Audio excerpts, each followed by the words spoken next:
Mercy Calloway ate off a dented tin plate on the porch steps while her aunt's family passed the good china through the window behind her. She did not cry. She scraped that plate clean like she'd earned every bean on it. Because she had. And it got worse. At the branding day dinner, before 11 ranch hands and the parson himself, Aunt Cordelia set Mercy's cup down by the water trough. Flat as a fence rail, she said it. Hands don't eat with family. Nobody laughed. Nobody spoke. The only sound was the fire popping in the pit. That night, Mercy took her grandfather's Bible down off the mantel. She worked loose a page folded soft as cloth. And come morning she saddled the gray and rode 40 miles toward the county seat, carrying something her aunt didn't know still existed. If you've ever been treated as invisible by your own family, this story is for you. Before we go on, do one small thing for me. Subscribe, and tell me in the comments the town you're watching from. I want to see how far Mercy's story travels. Now let's go back to the beginning, where a good man built something out of grass, and a young woman kept it alive. Silas Calloway came into the Montana territory with 2 horses and a bad map. That was 40 years back. He found a bend of the Sun River where the grass ran belly high on a cow, and he never left it. He called the outfit the Rafter C. He burned the mark into his first 3 heifers with a running iron he made himself, and he swore over them like a man swears over a grave. 40 winters he held that ground. He held it through the hard year the snow came in October, and didn't quit. He held it through the summer the river dried to a string. By the end, he had near 2,000 head grazing land that stretched farther than a man could ride in a morning, and a deed in the Coldwater Bank that said every acre was his. Mercy came to him young. Her mother, Silas's daughter, died of the fever when the girl was 9, and her father was already gone under a caved bank on the Missouri. So the child came to the Rafter C with a carpet bag and a doll with one eye, and Silas took her by the hand and walked her out to the corral and set her on the top rail. "This is yours as much as mine now," he said. "You learn it, it'll feed you the rest of your days." She learned it. Lord, how she learned it. By 12, she could rope a calf and throw it clean. By 15, she knew the tallies better than the men who counted them. She knew which cows would slip their calves in a cold spring and which bull threw the heaviest steers. She knew the winter feeding to the pound. How much hay a herd burned when the mercury dropped and the wind came down off the Rockies like a knife. And the last 3 years, when Silas's eyes went milky and the ledger lines swam under his nose, she kept the books. Every head bought and sold, every dollar the herd earned, and every dollar it cost. All of it in her own careful hand, the letters small and square, the columns straight as fence wire. She asked for nothing. That's the part you need to hold on to. She ran that ranch, near the whole of it, and she never once asked to be paid or praised or set above a soul. She thought the asking was low. She thought if she just stayed useful and stayed quiet, her place was safe. Her place was already hers. She only didn't know she'd have to fight to keep it. Then, the winter cough took Silas. It came on him slow in November, and it never let go. By January, he couldn't cross the room without stopping to breathe. Mercy sat up with him the last 4 nights. She held the cup to his lips. She read to him from the Bible when he asked, and he always asked for the same books, Kings and Chronicles, the histories of old dead kings. He died on a gray morning with the wind quiet for once. Mercy closed his eyes with her own 2 fingers, and then she went out to the barn so the men wouldn't see her face come apart. They put him in the ground on the rise above the river where he could see his own grass. Old Tom Rourke, who'd forked hay beside Silas for 40 years, took off his hat and held it against his chest the whole while and didn't say a word, because there weren't words in him big enough. And that same week, before the ground over Silas had even settled, Aunt Cordelia arrived from town. Cordelia Vane had married Silas's elder son, a soft man who drank himself into an early box years back. She'd been a widow a long time, living thin in Coldwater on the last of it, and she carried herself like a woman who'd been promised more than life had paid her. She came out to the Rafter C in a hired rig with her son Percy beside her, and 3 trunks lashed on behind. "We've come to see the family through its grief," she said, climbing down without waiting for a hand. She looked up at the house, and the ranch, and the long roll of grass behind it, and something moved behind her eyes that had nothing to do with grief at all. By Sunday, she had the master bedroom. Silas's bedroom, with his boots still by the door. By Sunday, she had the good china out of the sideboard, and the keys to the smokehouse, and the cellar on a ring at her waist. She never lowered her voice in that house. She never once thought to ask whose house it was. She simply took it, the way you'd pick up a thing left lying in the road, and she mistook the taking for a right. Mercy watched it happen, and said nothing. She told herself the woman was grieving too, in her way. She told herself blood was blood, and there was room. She was wrong on both counts, but she didn't know it yet. There was a morning that first week when Mercy dusted the mantel. She lifted down her grandfather's Bible, the worn black one with the cracked spine, and she wiped the shelf under it and set it back in its place. Silas had kept that Bible on the mantel her whole life. He'd told her once, tapping the cover, that he kept everything that mattered pressed between Kings and Chronicles. She'd thought he meant his faith. She'd never once thought about the folded page tucked deep in the middle of it, soft with handling. She set the book down and went on with her chores and didn't give it a second look. That same morning, Cordelia handed her a cup. It was a tin cup, dented on one side, the enamel worn to gray at the rim. Cordelia held it out between 2 fingers like it might be dirty. "This'll be yours," she said. "The Hands cup. The china's for family." Mercy took it. She turned it once in her hand, and her breath caught because she knew that cup. She'd know it in the dark. It was the very cup her grandfather had drunk his coffee from every dawn of her childhood, standing at the corral in the cold with steam rising off the tin, watching the light come up over his grass. Silas had loved that cup. He'd chosen it, dents and all, over every fine thing in the house. Cordelia didn't know that. To her it was a servant's cup, an ugly thing to hand a lesser person. Mercy could have told her. She didn't. She just closed her hand around the tin, warm from her own grip, and said, "Thank you, ma'am," and carried it out to the porch. That was the first offense, if you're counting. There would be more. The bunkhouse came next. It was a week later. Mercy came in from the calving sheds, tired down to the bone, and found her few things gone from her little room off the kitchen. Her spare dress, her mother's hairbrush, the one-eyed doll she'd never thrown away. All of it bundled and set out on the porch in a flour sack. Cordelia stood in the doorway with her arms folded. "Family don't need 2 women fussing in one kitchen," she said. "You'll bunk in the loft over the men's quarters. There's a cot up there does fine." Mercy looked at the flour sack that held her whole life. She looked at the woman standing in her grandfather's doorway. And she picked up the sack. Old Tom was by the corral, mending a latch. He saw. He didn't say anything, because saying things had never been his gift. But he took off his hat as Mercy walked past with her bundle, held it against his chest the way he had at the grave, and he watched her climb the ladder to the loft. Then he put his hat back on and drove the latch pin home a good deal harder than the job called for.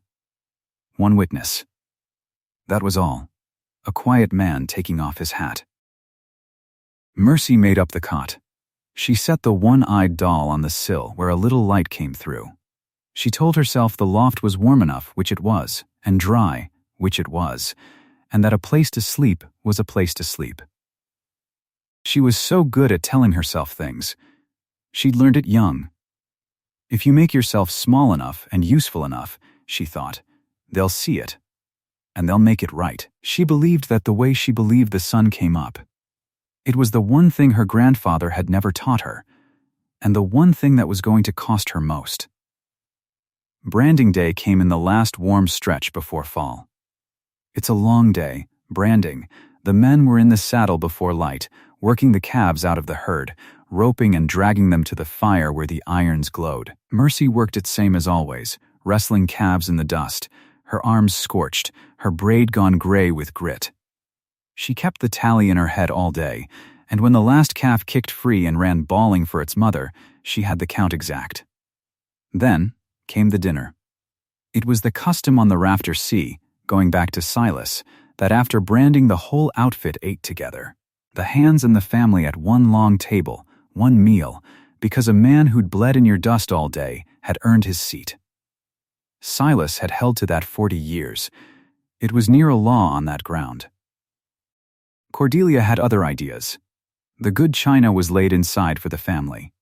Cordelia, Percy, and 2 cousins she'd invited out from town sat at the long table behind the glass with the roast and the pie and the white cloth. The 11 hands got their plates at a plank table in the yard, and Mercy, who'd worked the fire from dawn, who knew every one of those calves by their mothers, was served last of all. On the porch steps, off the dented tin plate.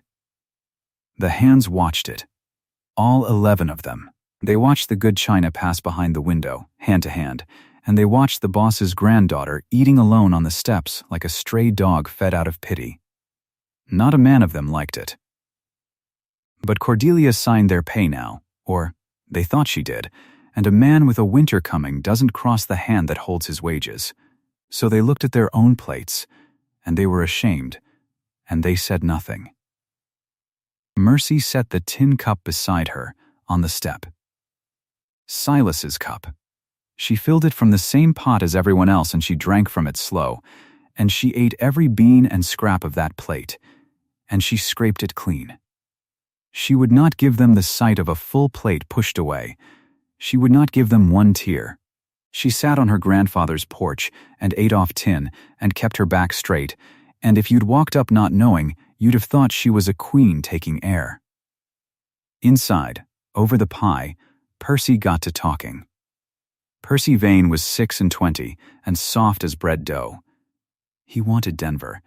He wanted a clean collar and a soft chair and money he hadn't worked for. He leaned back and forked his pie and said, "Loud enough to carry, you know, Mother, Harlan Gaddis would take the whole herd off our hands. Every head. 2,000. Near enough. Save us the bother of feeding them through a winter out here at the end of the world." Cordelia hushed him quick. Not at the table, Percival, but the number had landed. 2,000 head. And out on the porch, Mercy heard it, and her hand went still on the tin plate. She knew what those cattle were worth. She'd kept the books 3 years. Prime stock like Silas's ran near $22, $24 a head at the railhead in a fair year. And she knew Harlan Gaddis by reputation. A speculator. A man who bought cheap off the grieving and the ignorant and sold dear. If Gaddis was sniffing at the Rafter C herd, he'd be offering half its worth. Maybe less. $12 a head, she'd have bet. 12 for cattle worth double. 2,000 head at half price. Her grandfather's 40 years sold off to save a winter of feeding so a soft man could get to Denver quicker. She sat very still on the step with the cup in her hand, and she did not let her face change. But something in her chest was turning to iron. Slow, the way water turns to ice from the edges in. She didn't have a plan yet. She only had the tin cup and a plate scraped clean and a number she couldn't unhear. The last straw came at the church. It was the harvest supper, the one Sunday in the fall when the whole valley came together in the churchyard, with tables set under the cottonwoods. 40 families, near enough. Every neighbor for 20 miles. The parson, Reverend Heir, at the head of it all, and his wife bustling among the dishes. It was the kind of gathering where a person's standing showed plain, who sat where, who was greeted warm, who was passed by. Mercy came with a dish. She'd baked it herself, a dried apple thing her grandmother's recipe, and she carried it careful across the grass toward the long family table where the Vanes sat. Because whatever the woman said at home, in front of the whole valley, surely Mercy was family. Surely here, at church, before God and the neighbors, there was a seat. Cordelia rose as she came. She didn't shout. She never had to. She took a tin cup from the end of the table, Mercy's cup. She must have brought it a purpose, and she carried it across the grass to where the horses stood at the yard trough. She set it down in the dirt beside the trough, deliberate, so everyone could see, and she turned to Mercy with 40 neighbors watching and the parson 3 feet away, and she said it, plain and flat, loud enough for the back tables to hear. Hands don't eat with family. The churchyard went silent. Dead silent. A child stopped mid-laugh. Reverend Hale's fork hung in the air. 40 faces turned, and every one of them understood exactly what they'd just seen. A woman standing on ground she'd stolen, casting out the girl who'd earned it, in front of God's own table. Mercy stood with the apple dish in her 2 hands. She looked at the cup in the dirt by the trough. She looked at her aunt's face, which was certain and cold and sure of itself as a Sunday. And she did not break. She turned to the parson's wife, who'd gone white, and she set the dish down gentle on the near table. "It's my grandmother's receipt," she said, quiet and even. "I hope it eats well. Thank you kindly for having me." And she turned, and she walked out of that churchyard with her back straight and her chin level, past 40 people who would remember it the rest of their lives, and she did not once look at the cup in the dirt. She left it there. She didn't need it to make her point. Her point was the walk. That was the wound. Remember it. Everything that comes after is the answer to that one moment in the churchyard, the line said flat as a fence rail before the whole valley. The story isn't over until that line is answered, in front of those same 40 faces. Hold it. She got home before the family did, and she went out to the barn, because the barn was the one place on the Rafter C that still felt like her grandfather's and not the woman's. She stood in the dark with her hand on the gray's neck, and she let herself shake. Just a little. Just there, where no one could see. That's where old Tom found her. He came in slow, the way he did everything, and he stood a while by the gray's stall before he spoke. When he did, it wasn't much. It never was. But it was the thing that changed everything. "Your granddaddy told me something, near the end," Tom said.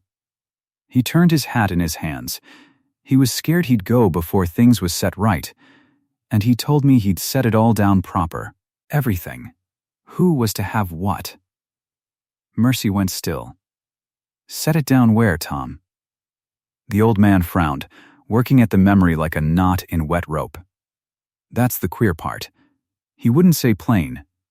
He just smiled, near the end there, and he said. Tom stopped.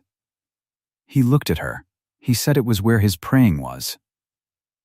Where his praying was. Mercy stood there in the dark barn, and the whole world seemed to turn 1 slow degree on its axis. Where his praying was. Silas Calloway, who read the same 2 books over and over, Kings and Chronicles. Silas, who kept everything that mattered pressed between them. The Bible on the mantel. The folded page, soft as cloth, that she'd handled 100 times and never once opened. "Thank you, Tom," she whispered. "Thank you." She near ran to the house. The family wasn't back yet. The parlor was dark, and there on the mantel sat the worn black Bible, right where she'd dusted it, right where it had sat her whole life, a thing so ordinary that Cordelia had never given it a glance, worthless as a stone. Mercy took it down with shaking hands and carried it to the window where the last light was. She opened it to the middle, to the place between Kings and Chronicles, and there it was. The folded page, tucked deep in the gutter of the book, soft with years of her grandfather's handling. She worked it loose. She unfolded it careful as you'd unfold a wounded bird. It was covered in her grandfather's hand. Not the ledger hand she knew, but his own private scrawl, shaky at the end where his eyes had failed, dated the spring just past. And it was a will. His own words, plain as he talked. That being of sound mind, though poor sight, he, Silas Calloway, left the whole of the Rafter C, the land entire, the herd entire, the deed and the buildings and every head that grazed his grass, to one person. Not to Cordelia, not to Percy. To, and here his pen had bit hard into the paper, my granddaughter Mercy, who has run this outfit while I could not, and who is more my blood in her hands and her heart than any that will come claiming. And below it, in a note squeezed into the margin, his last instruction, that the will was written by his own hand and must be proved before the circuit judge to make it stand in law. Mercy sat down slow on the floor with her back against the wall and the paper in her lap. She read it 3 times. And the thing that had been turning to iron in her chest all these weeks finished turning. And it went hard, and it went cold, and it stopped hurting. Because she wasn't a servant. She never had been. She was the heir. She had always been the heir. The woman in the master bedroom, the woman who'd set her cup in the dirt before the whole valley, was living in a house that belonged to Mercy Calloway, sleeping in a bed that belonged to Mercy Calloway, eating off china that belonged to Mercy Calloway. Cordelia had nothing. Cordelia had only her own loud certainty and her presumption that no one would stand up to it. And Mercy had paper. That was the difference, and it was everything. Cordelia had a story she told about herself, widow of the eldest son, next of kin, rightful and grand. Mercy had her grandfather's own hand on a folded page, and 3 years of account books in her own careful writing, every column straight, proving whose work had kept the ranch breathing while the old man's eyes failed. Presumption on the one side, proof on the other. She folded the will back along its old soft creases. She held it against her chest a moment. Then she went and got the ledgers, the 3 thick books of her own hand, and she wrapped them together with the will in a square of oilcloth, and she hid the bundle up in the loft under the boards beneath her cot, where the woman would never think to look, because the woman never once looked anywhere but a mirror. She lay awake most of that night, not from fear, from figuring, because a will in a Bible is just paper until a judge proves it. Silas had said so himself, in his own margin, and the circuit judge only rode through the district 4 times a year. Mercy would have to file it, carry it to the county seat at Coldwater herself, put it into the probate clerk's hands, and set the law grinding. And she'd have to do it before the herd was sold. That was the thing that sat her straight up on the cot in the dark. Percy's words at the branding dinner. Gaddis would take the whole herd, and a will, however true, wouldn't matter one whit if the cattle were already gone, sold off cheap and driven away before any judge rode within 40 miles. If Cordelia signed a bill of sale to Gaddis and the 2,000 head walked off Calloway grass, then even when the will was proved, Mercy would inherit a ranch stripped bare. Land and empty buildings and no herd to work it. A shell. Her grandfather's 40 years, scattered to a speculator for $12 a head. She had to know how much time she had. She found out the next evening, and it was worse than she feared.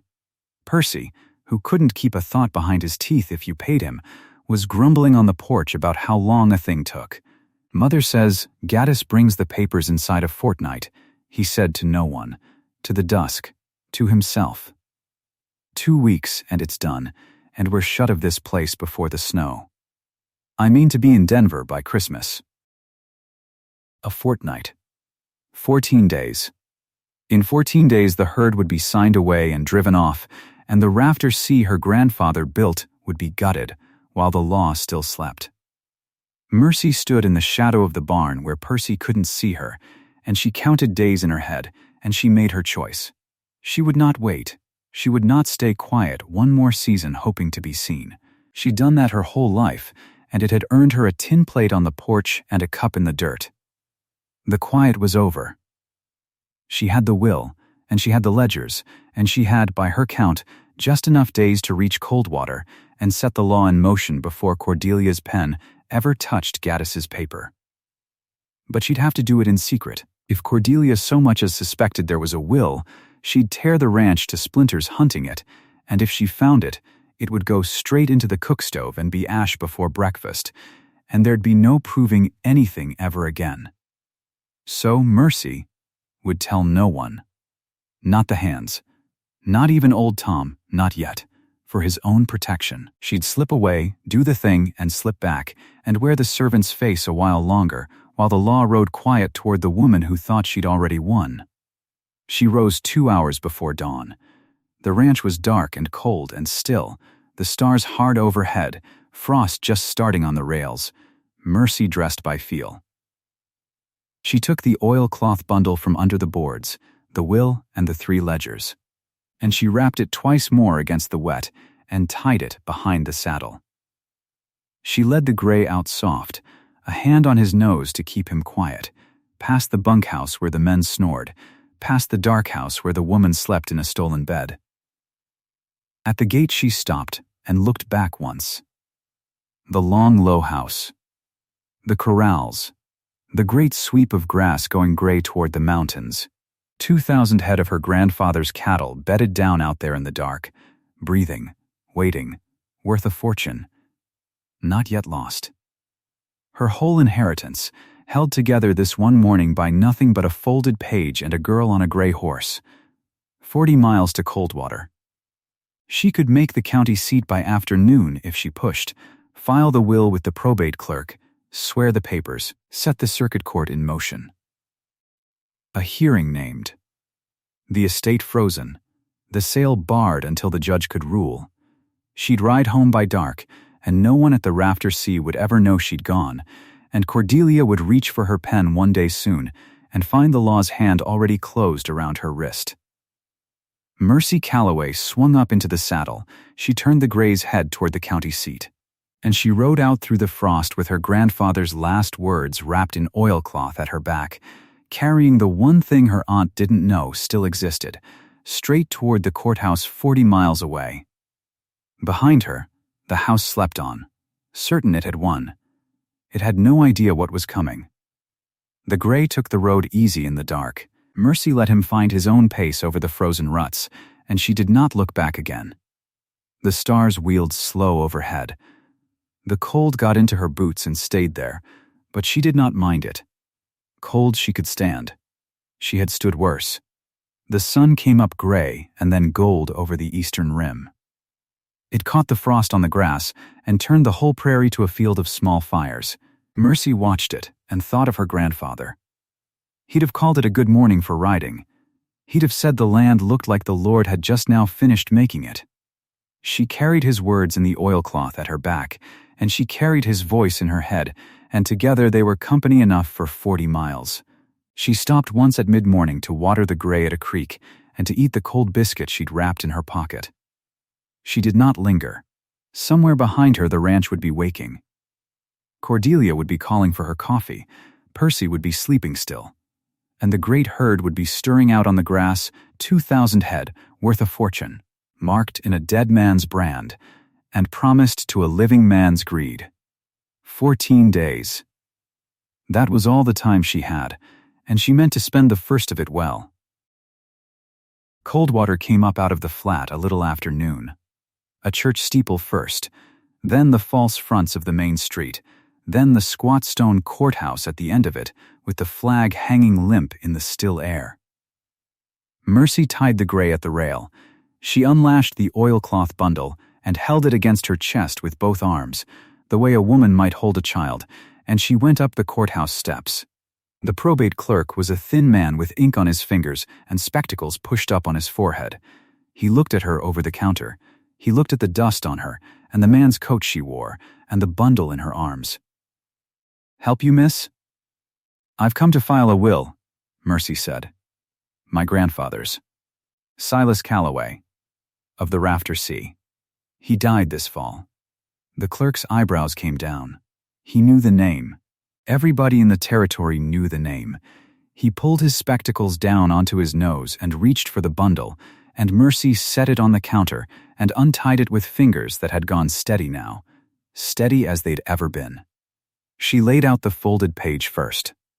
Then the 3 ledgers, one atop the other, her own careful hand running down every column. The clerk unfolded the will soft, the way you'd unfold something old, and he read it once to himself, and then he read it again slower. "This is his hand?" he said. "Every word of it. Signed and dated last spring. There's no lawyer's seal on it, but it needn't have one. A man may write his own will if he writes it whole in his own hand and signs it.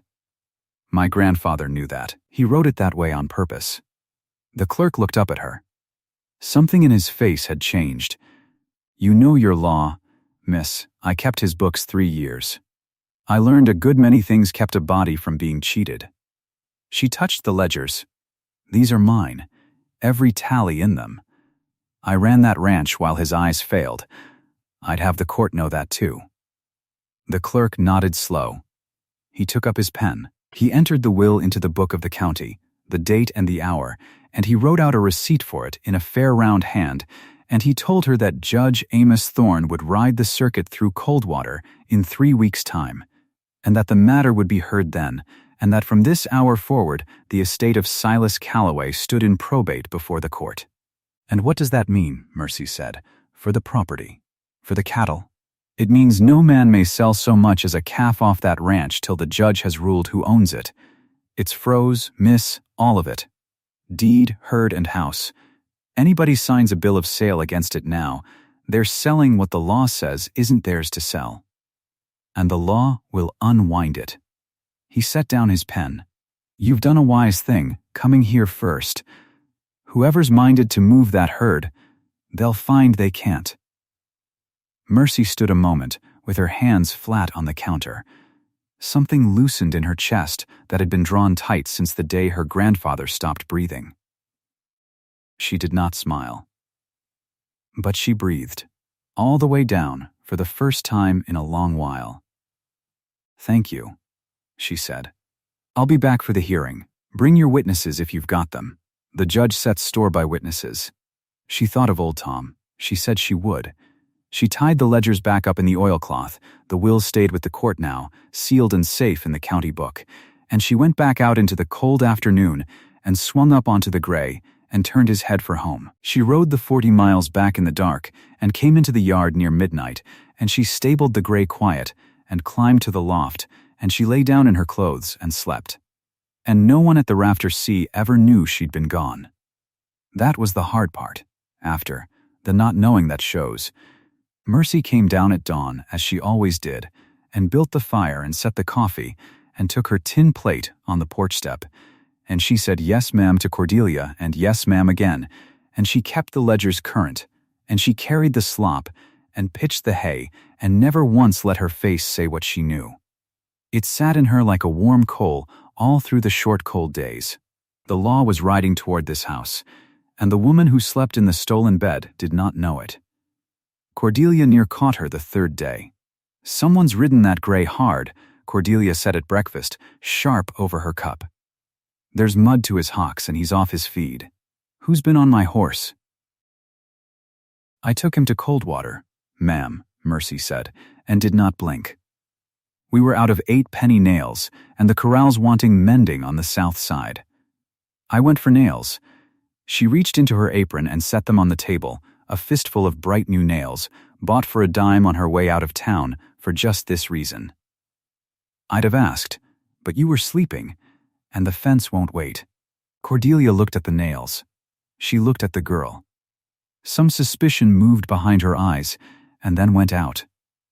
Because in the end she could not imagine that Mercy Calloway, the quiet one, the useful one, the girl who took the tin plate and said yes ma'am, had it in her to be anything but what she seemed. That was Cordelia's whole trouble, in the end. She had never once looked hard enough to see. "See that you ask, next time," Cordelia said. And that was all. Mercy mended the south fence that afternoon. She drove every one of those nails. And she thought, with every blow of the hammer, 3 weeks, 3 weeks, 3 weeks. Gaddis came the following week. Mercy was in the yard when his buggy rolled in, a heavy man in a good coat with a leather case on his knee. and Percy trotting out to meet him, rubbing his hands like a boy at Christmas. They went inside. Mercy watched through the window from the well where she drew water.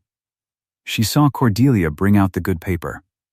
She saw Gaddis open his case and lay the bill of sale on the table, 2,000 head at $12, worth double that, and everyone in the room knowing it. She saw Cordelia reach for the pen, and she saw the county deputy ride into the yard. He'd come the 40 miles from Coldwater, sent by the clerk, and he came into the house without knocking and laid a folded paper on the table on top of the bill of sale. Mercy could not hear the words through the glass. She did not need to. She saw Cordelia's face. She saw the pen stop in the air.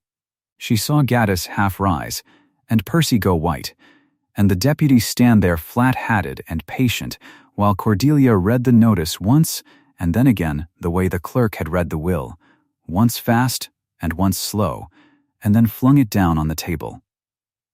The words came through the wall then, because Cordelia had stopped keeping her voice low. Cordelia never kept her voice low. That was her arrogance, and in the end it was her undoing. Probate? Whose probate? There's no will. The man died with nothing written. This is some clerk's blunder, some spite. My husband was his eldest son. I am next of kin. This ranch is mine by every right there is. Gaddis said something low and unhappy, and closed his leather case. A speculator did not buy property tangled in a court. He'd said as much himself that he wanted the herd cheap and clean before probate muddied it, and here was the mud, and he wanted no part of it. He tipped his hat and took his buggy back down the road, and the $12 bargain went with him. Cordelia stood in the yard and watched him go, and then she rounded on Percy. Go to town, find a lawyer, find out who's done this and undo it. Someone has made an error, and I will not lose a season's sale to an error. And Percy went, pale and useless, and Mercy drew her water and carried it in past the woman, who did not so much as see her. That night Cordelia tore the house apart. Mercy heard it from the loft, drawers pulled and dumped, the desk in the parlor emptied, trunks flung open. Cordelia was hunting for papers, for the deed, for any writing, for whatever it was the court claimed to have. She went through every book in the house. Mercy heard her shake them out one by one over the floor, hoping a folded page would fall from some spine. And Mercy heard her come to the mantel. She lay still in the dark and listened. She heard Cordelia lift down the worn black Bible with the cracked spine.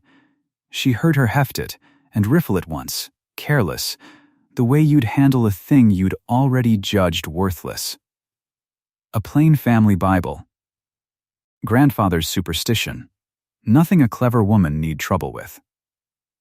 Mercy heard it drop back onto the mantel with a soft, dead sound, unopened past the flyleaf. Its secret already gone 40 miles to a locked county book, but its old fold mark still there in the pages between Kings and Chronicles for anyone who cared to look. Cordelia did not care to look. She went on tearing at the desk. In the morning, Mercy came down and set the mantel to rights. She picked up the Bible where Cordelia had let it fall and squared it back in its place, gentle, and she smoothed the cover with her palm. Then she went to the sideboard where the dented tin cup hung on its nail, the Hans cup, Cordelia called it, not knowing it was Silas's own, the one he'd drunk his dawn coffee from every morning of Mercy's growing up, and she took it down and filled it and drank. She drank her grandfather's morning coffee from her grandfather's morning cup, standing in her grandfather's kitchen, and no one stopped her, and the cup did not break in her hand. It was only a cup. But she drank from it slow, and she felt him near. Percy came back from town 2 days later with a lawyer's letter, and things got worse before they got better. The letter was full of long words, but the meaning was short. Cordelia would fight it. She would go before the judge and swear herself the rightful heir, widow of the eldest son, next of kin, and she would swear on the book that Silas Calloway had left no will of any kind. And because a court will weigh what it can hear, she meant to bring her own witness. She sent for old Tom Rourke. Mercy was in the barn when Cordelia had Tom in. She could not hear it. But she saw Tom come out after, turning his hat in his hands the way he did, his old face closed up tight. And she went to him. What did she want, Tom? The old man would not meet her eyes at first. She wants me to stand up before the circuit judge, he said finally, and swear I worked 40 years for Silas Calloway and never once heard him name a girl his heir. He looked at her then. She says if I don't, I'm off the place come spring, me and my 40 years both. Says a foreman who won't back the families got no family to back him. Mercy's heart went down like a stone. Here it was. Here was the one thing that could still ruin it. Not the will. The will was safe. But the man. If old Tom stood up and swore Cordelia's way, if the one soul left alive who'd been near Silas at the end said the girl was nothing to him, the judge might read the will and still wonder. Might weigh a living man's oath against a dead man's hand. And what did you tell her, Tom? Old Tom Rourke looked at Mercy Calloway a long moment. He looked at her the way you look at someone you watched grow up, someone you saw arrive on that ranch a scared orphan of 9 with a carpet bag and a one-eyed doll, someone you'd seen learn the branding and the tallies and the winter feeding until she could run the place better than any man on it. I told her, he said slow, that I'd think on my answer and give it to the judge his own self, in his own court, under his own oath, same as she'll give hers. He set his hat on his head. I've told a good many small lies in 60 years, Mercy, to spare a feeling, to keep a peace. But I never yet stood up in a courtroom with my hand on the book and lied to a judge's face, and I'm too old to start now. For her, nor anyone. He touched her shoulder, just once, the closest that hard old man ever came to a kindness. You be in that courtroom, girl. That's all I'll say. You be there. The hearing was set for a Tuesday, 3 weeks near to the day from Mercy's ride. The whole county turned out for it. It wasn't every day a courtroom emptied a ranch as big as the Rafter C, and word had gone round, and by 10 in the morning the county courthouse at Coldwater was packed to the walls. The same neighbors, the same 40 families. The same parson who'd stood by helpless at the harvest supper and watched a girl carry a dish toward a table she was not allowed to sit at. Judge Amos Thorne rode the circuit 4 times a year, and he was known for a patient man and a fair one, slow to anger and slower to be fooled. He took the bench a little after 10. He was a lean man with white-side whiskers and eyes that had seen a great deal of human trouble, and he had them settled by their looks in about the first minute, though he let none of it show. The court comes to the estate of Silas Calloway, deceased, he said. There's a claim of heirship before me, and a will filed for probate. We'll hear them in their order. Who stands for the claim of kinship? Cordelia rose. She had dressed for it, black silk, and gloves buttoned to the wrist, and her chin up. She'd come certain. She'd been certain from the day she stepped down out of the hired rig, and nothing in her whole life had ever taught her that certainty and right were 2 different things. I do, Your Honor. Cordelia Vane. I am the widow of Marcus Calloway, Silas Calloway's elder son and rightful heir before me. I have kept the family and the ranch since Silas passed. There is no will, Your Honor. My father-in-law was an old man of old ways. He trusted to blood, not to paper. I ask the court to name what is already mine, the Rafter C, its land, and its herd, entire. You swear there's no will? The judge said. You'll swear that under oath, before this court? I will swear it on any book you set before me. There is no will. Judge Thorne looked at her a moment. Then he looked down at the papers before him, and he moved them, unhurried, and he drew out from among them a folded page and 3 bound ledgers, and Mercy, sitting in the second row with her hands folded in her lap, saw her aunt see them for the first time. The court holds a will, the judge said, filed for probate in this county 3 weeks past. Filed by Mercy Calloway, granddaughter of the deceased. Written whole in one hand, signed and dated. The territory recognizes a holographic will, ma'am, when it's proved genuine. So, we'll prove it. Or disprove it. That's what a court is for. He unfolded the page. I'll read it into the record. The room went dead still. Cordelia had gone the color of ash. Judge Thorne read it out. He read it plain and slow, and the courtroom heard a dead man speak in his own words, the shaky, failing hand of a man whose eyes were going, but whose mind was clear. I, Silas Calloway, being of sound mind and failing body, do set down my whole will in my own hand. I leave the Rafter C, its land, its house, and its herd entire, to my granddaughter Mercy, who came to me an orphan and stayed to become my right hand, and who has run this ranch faithful while I could not. Let no one take from her what she has earned twice over, and below it, in the same hand, a line, to be proved before the circuit judge. He knows. He wrote it knowing. He'd sat in his failing body and thought of exactly this room and exactly this hour, and set his hand to guard the girl he loved from the day he could no longer guard her himself. The judge finished. He let the silence sit. Then he took up the ledgers. These are the account books of the Rafter C, the last 3 years.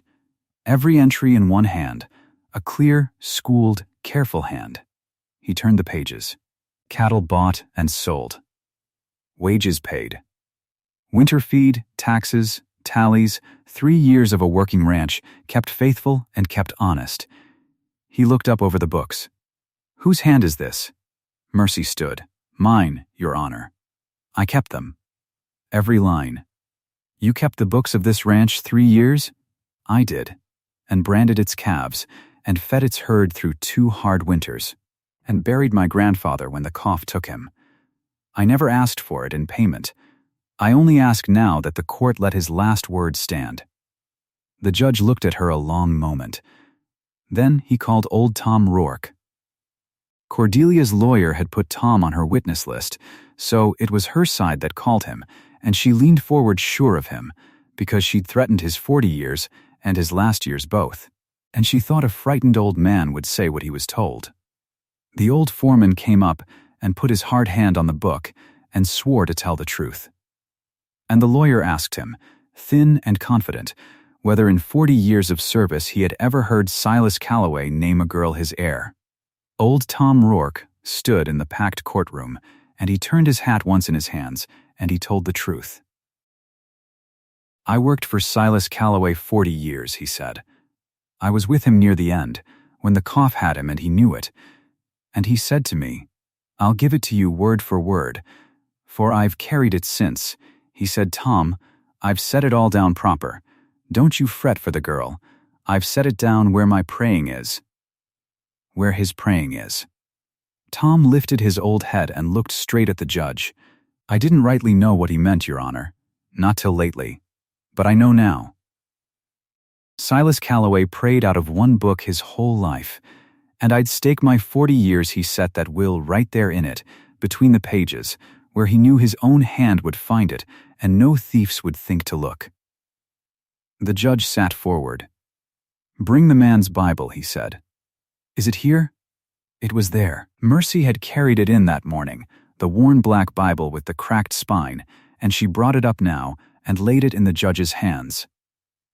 And Judge Amos Thorne opened it to the place the old fold still marked, between the books of Kings and Chronicles, and he laid the filed will down beside the crease, and he matched the one to the other before the whole staring room. The fold in the page, the mark in the book. The dead man's hiding place and the dead man's hand, fitted together plain as a key in a lock. They match, the judge said quietly. This will was folded and kept in this Bible, in this place, exactly as the witness has sworn. I am satisfied. He closed the book. I am satisfied this is the true and genuine last will of Silas Calloway, written in his own hand, and I will admit it to probate. And then Judge Amos Thorne did the thing the whole long story had been riding toward.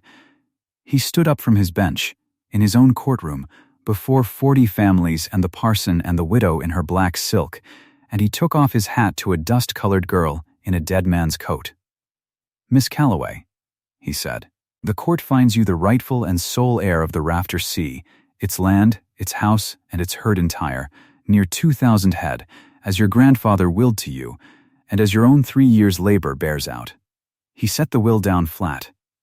"And I'll say one thing more into this record, for I hear the county's been talking, and I'd have the talking set straight." He looked out at the room, and his eye found the parson, and found the neighbors, and found, last, Cordelia Vane standing gray, faced by her table. The hands eat where they're told. The heir sits at the head of her own table. The parson's wife began to weep. Someone at the back of the room said amen, low, and meant it. And Mercy Calloway stood in the middle of it all with her grandfather's Bible in her hands. And she did not cry. The same as she had not cried on the porch step with the tin plate. The same as she had not cried by the yard trough while a whole church watched her shamed. She had saved her crying for a better day. This was near it, but not quite. She only bowed her head to the judge and said, "Thank you, Your Honor," and that was all. Then the judge turned to the matter of the sale. "There's a bill of sale entered against this estate," he said, 2,000 head to one Harlan Gaddis, at $12 the head. Property the seller did not own. The court voids it. Holy, Mr. Gaddis bought nothing, because Mrs. Vane had nothing to sell. Gaddis was in the room.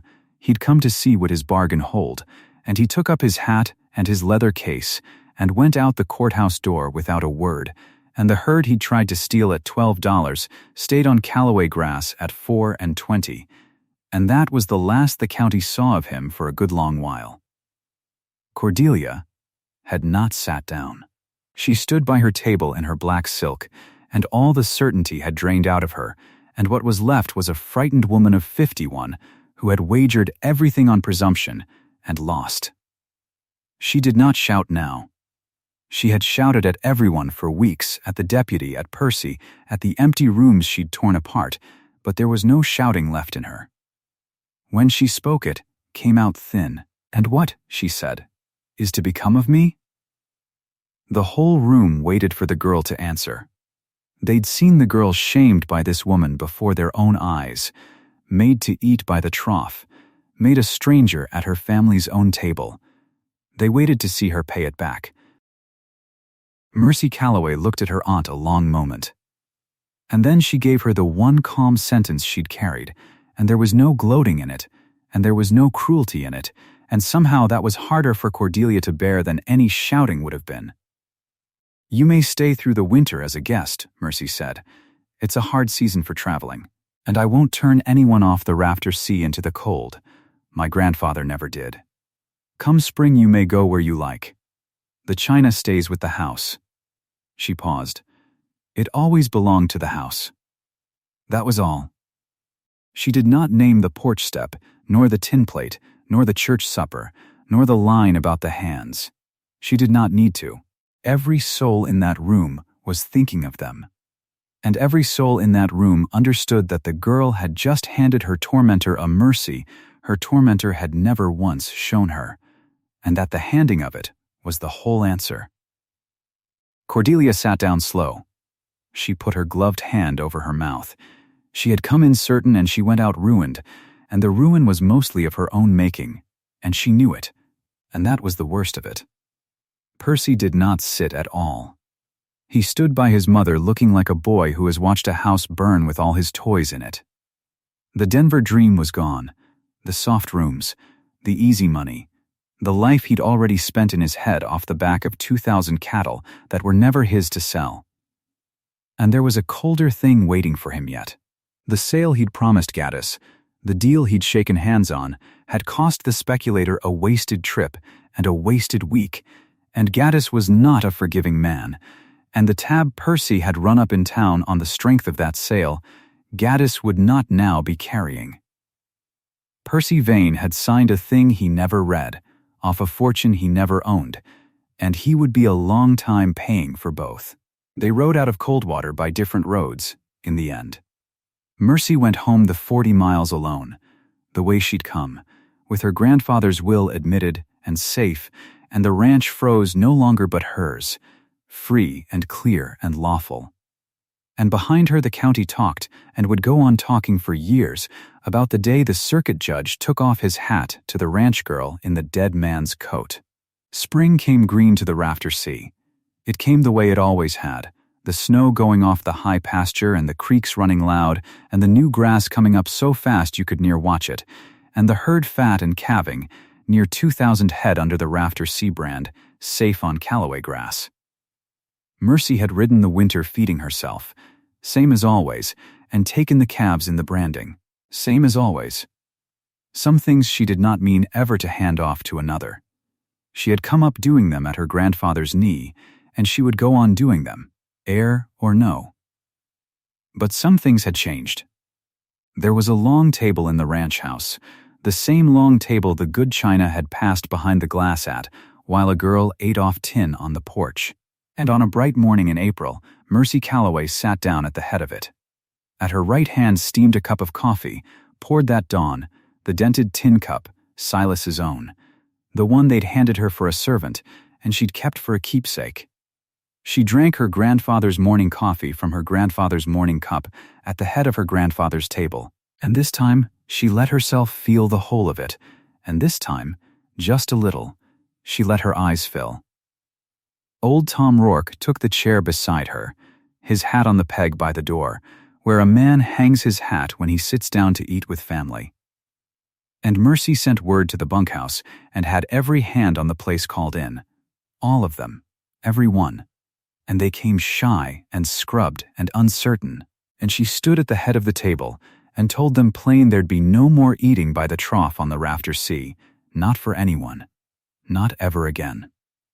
The hands ate with the family now, at one table, because there was only the one table and they were the only family the place had left. And they sat down, all of them together, and they ate.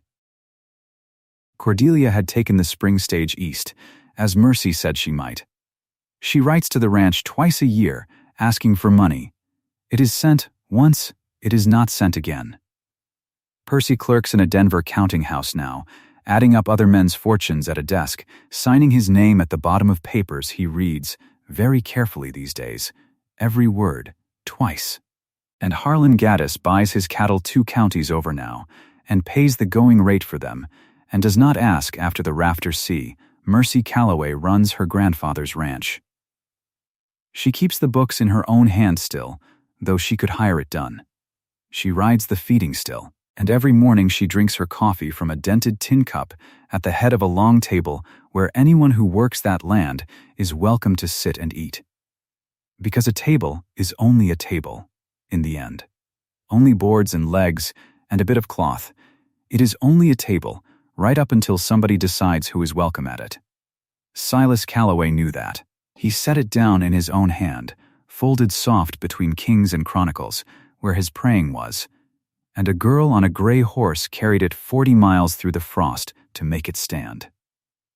If you've ever been made a stranger at your own family's table, I hope you carry Mercy home with you tonight. Comment the town you're watching from. I'd like to see how far her story travels.